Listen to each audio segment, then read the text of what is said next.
Okay.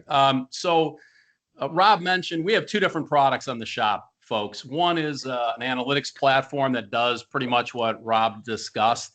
The other one is a marketing platform, and that's what I'm going to talk to you about today. This is a very timely topic with what's going on in the industry. I don't think it's just Ford dealers that are challenged with this, but I think all OEMs alike are seeing a slowdown in customer pay traffic. And, you know, it's driven by things we all know: lower new car sales volume, a little bit of the affordability challenges hitting consumers, and let's face it, rising competition constantly from the independents as well. So what our goal is with this platform is to help you win back customer pay business.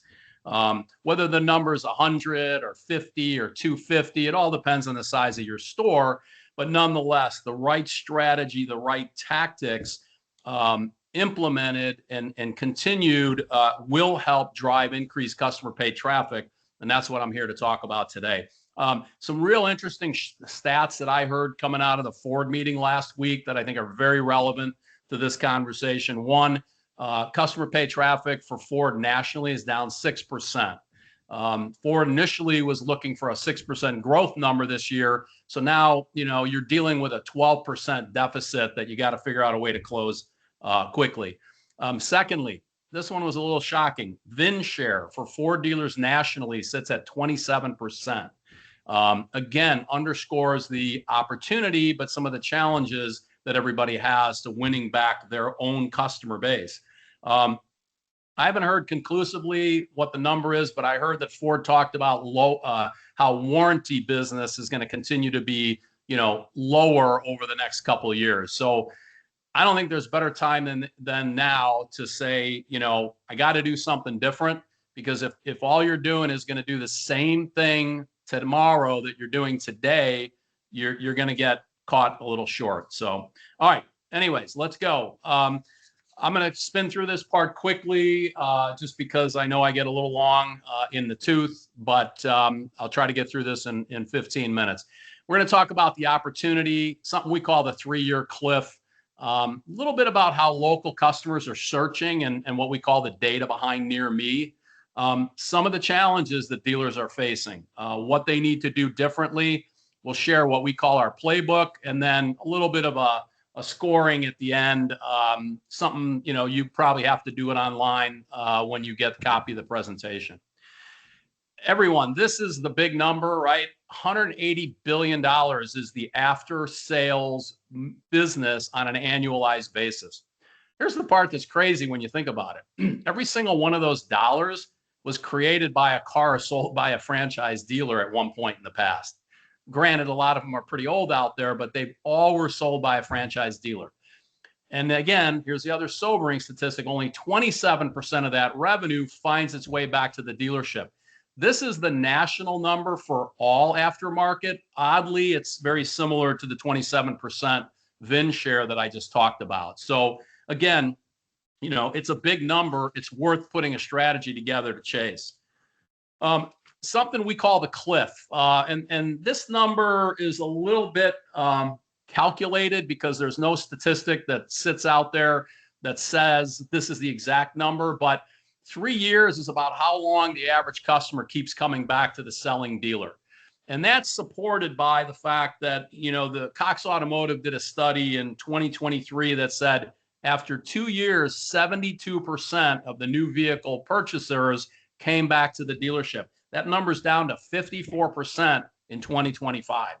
So the point is, average cars lasting, or average age of a vehicle on the road is 12 and a half years. They may be coming to you for 3 years. They certainly don't disappear from the road. They're spending money with somebody for 9.5 years of that 12.5 year life. Again, just trying to not be the bearer of bad news, but talk about the areas where we have big opportunities to improve. It's not all bad news, guys. The things that work in your favor are two things, amongst others. One, the average age of the vehicle on the road, 12.5 years, basically at an all-time high, means they need more repairs and more frequently. So again, because of the challenges in the economy, they want to repair their cars instead of having to go out and buy a new car, or they can't. So you have a population of vehicles that needs more repair. The demand is there, is the major point to make here.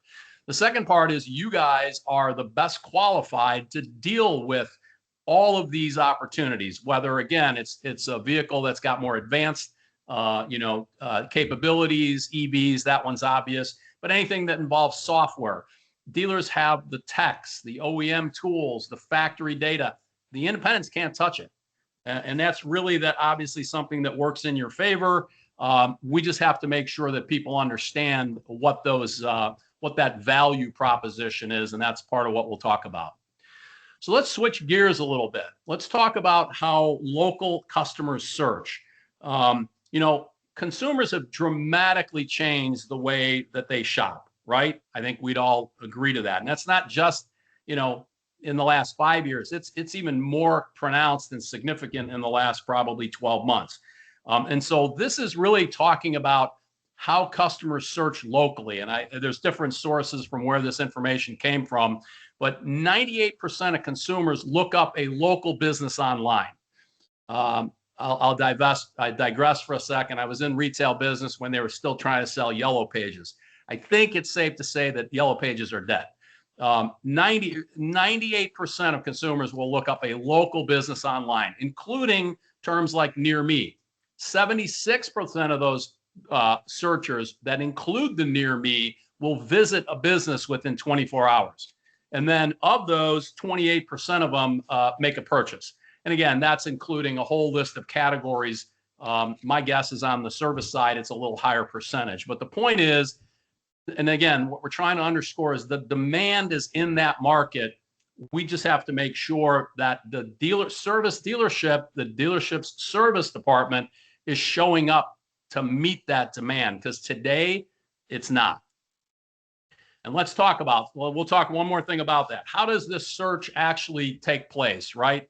And again, this isn't an indictment on how people are these days, but people are busy. They're not planning for it. Often something happens, right? I use my kids as an example. They're extremely busy with their careers and their kids. They don't plan a service visit. Something happens, a check engine light, a weird noise, overdue oil change. First thing they do is they go to Google, near me, brake repairs near me, vehicle service near me, transmission near me. What's happening then is they're filtering through the results, and where people are looking is in what's called the map pack areas, the business directories that are communicating local, what the company does, their reputation, and a lot of the other things that consumers are looking for to validate where they want to take their vehicle. And then what do? They pick up the phone and they call, or they book an appointment online. And so for a period of time, maybe less than 10 minutes, if you're not showing up, if you're not in those search results, you're not in the game. And that's a major part of what we're helping to do with dealers, or helping dealers to do. So there's 4 reasons that we basically believe that dealers have not seen the type of improvements in customer pay traffic that they can. And again, the good news, every one of them is flexible. First and foremost, is service is buried inside of a car sales website. And so your digital storefront really is a sales organization. Google, by the way, has a very simple rule for determining what a online business does. If it looks like a duck, it walks like a duck, and it quacks like a duck, it's probably a duck. And what they look at is they say, this is a sales duck, which means that you're probably not going to be considered for high intent service related searches, even if you optimize your service pages, because Google, your websites build an algorithm over time that says, I have a domain authority, and the domain authority is for this type of business. So finding somebody doing a detailed, high intent service very infrequently, and you can test it yourself, are going to find a car dealer's website showing up in those search results.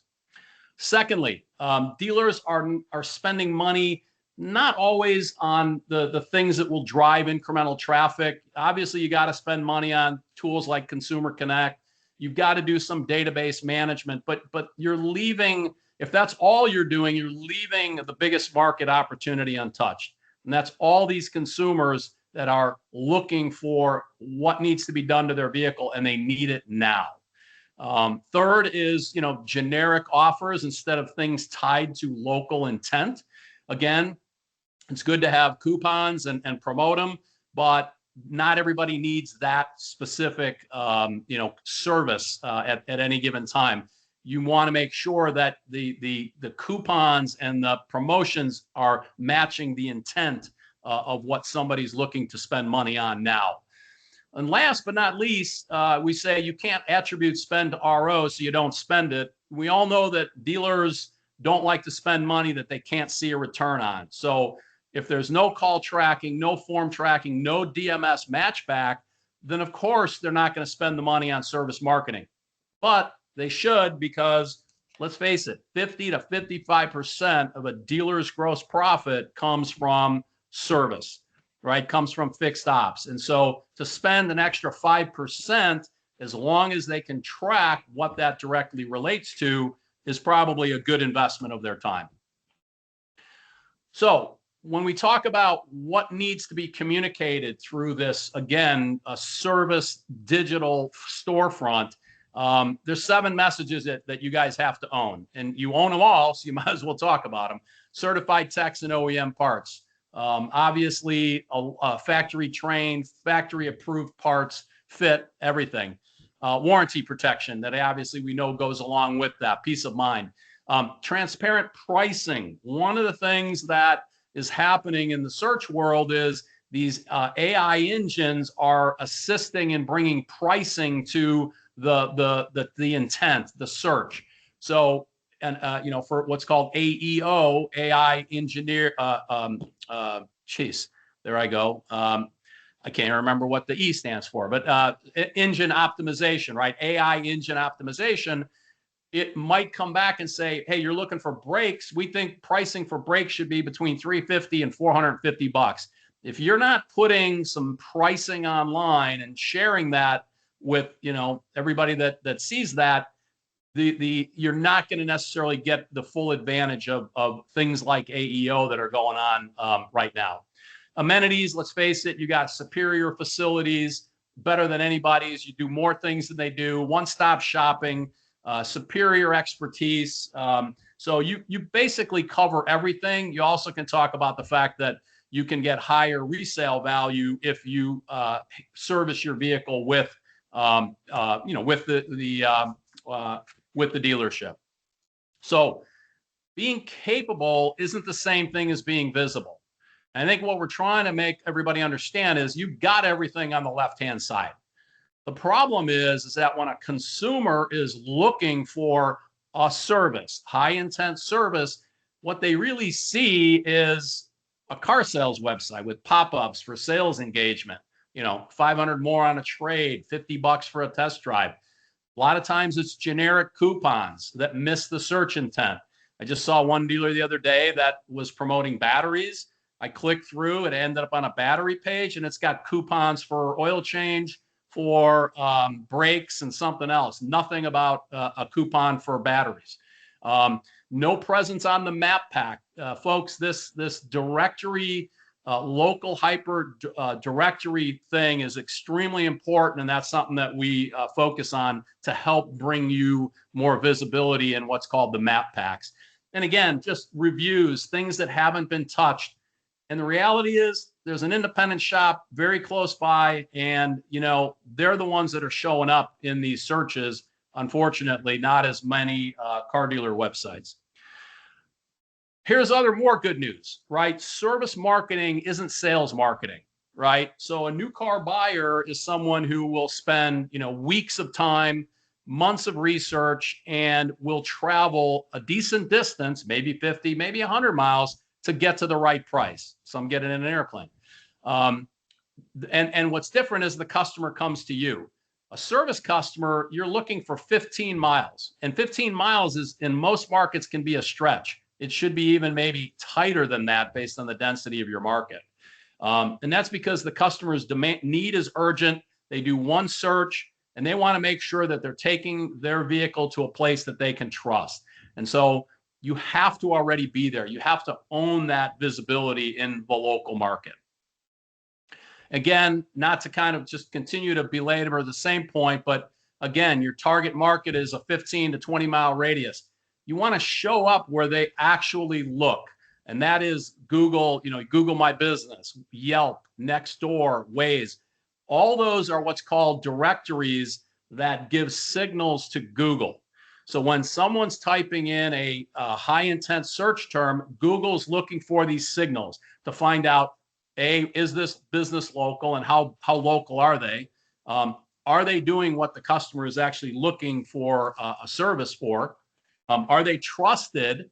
And does their website domain authority suggest that we should present them in the results?